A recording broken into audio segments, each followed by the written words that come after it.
فقیہ ابواللیث سمرقندی کا اپنی سند سے نقل کرتے ہیں کہ امام ابن شہاب زہری رضی اللہ تعالیٰ عنہ فرماتے ہیں کہ ایک دفعہ حضرت عمر رضی اللہ تعالیٰ عنہ رسول اللہ صلی اللہ علیہ وآلہ وسلم کے پاس روتے ہوئے تشریف لائے۔ آپ نے پوچھا، اے عمر، آپ کیوں رو رہے ہیں؟ حضرت عمر رضی اللہ تعالیٰ عنہ نے فرمایا کہ دروازے پر ایک شخص رو رہا ہے، اس کے رونے نے مجھے بے چین کر دیا ہے اور رلا دیا ہے۔ آپ نے فرمایا، اس کو اندر بلا لیں۔ وہ شخص روتا ہوا آپ کے سامنے حاضر ہوا۔ آپ صلی اللہ علیہ وآلہ وسلم نے پوچھا، اے نوجوان، تم کیوں رو رہے ہو؟ نوجوان نے کہا، مجھے میرے بے شمار گناہوں نے رلا رکھا ہے۔ مجھے اپنے رب کو غضب نہ کرنے پر سخت خوف لاحق ہو گیا ہے۔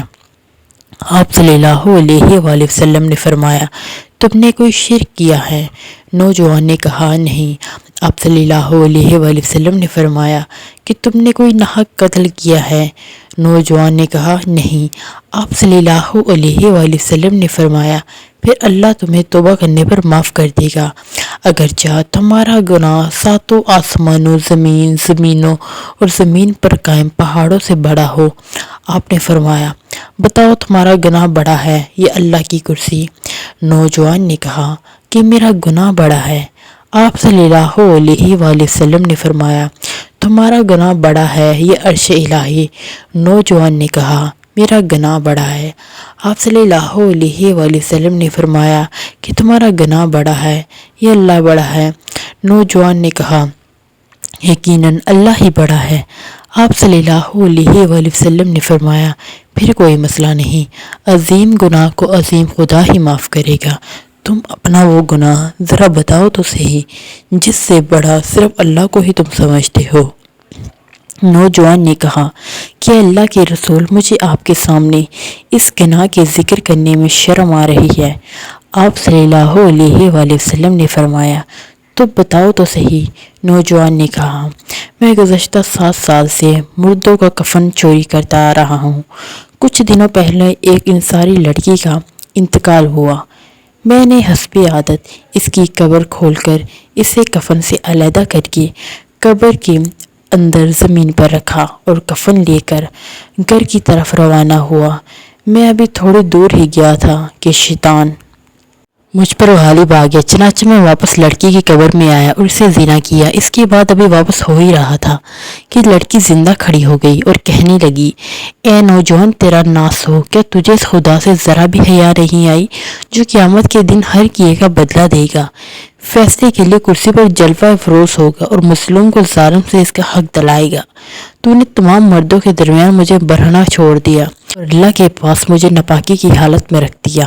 یہ سن کر آپ صلی اللہ علیہ وآلہ وسلم کھڑے ہو گئے، نوجوان کی گدی پکڑی اور فرمایا، اے فاسق، جہنم تیرے جیسوں کے انتظار میں ہے، فوراً یہاں سے نکل جا۔ نوجوان شرمساری کی حالت میں وہاں سے چلا گیا۔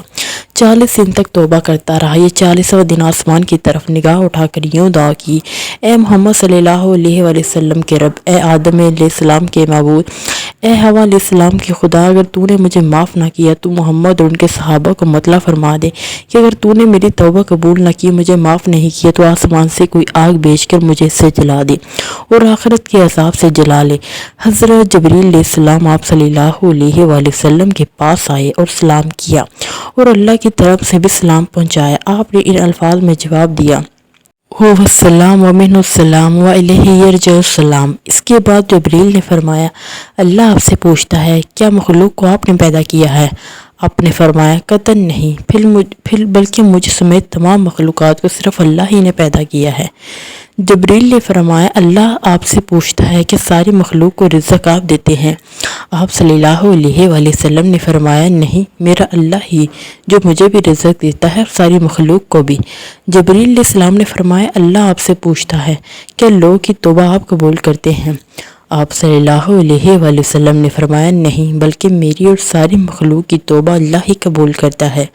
جبریل علیہ السلام نے فرمایا، اللہ فرماتا ہے کہ اس نوجوان کی توبہ میں نے قبول کر لی ہے، لیکن لہٰذا آپ صلی اللہ علیہ وآلہ وسلم بھی اسے معاف فرما دے۔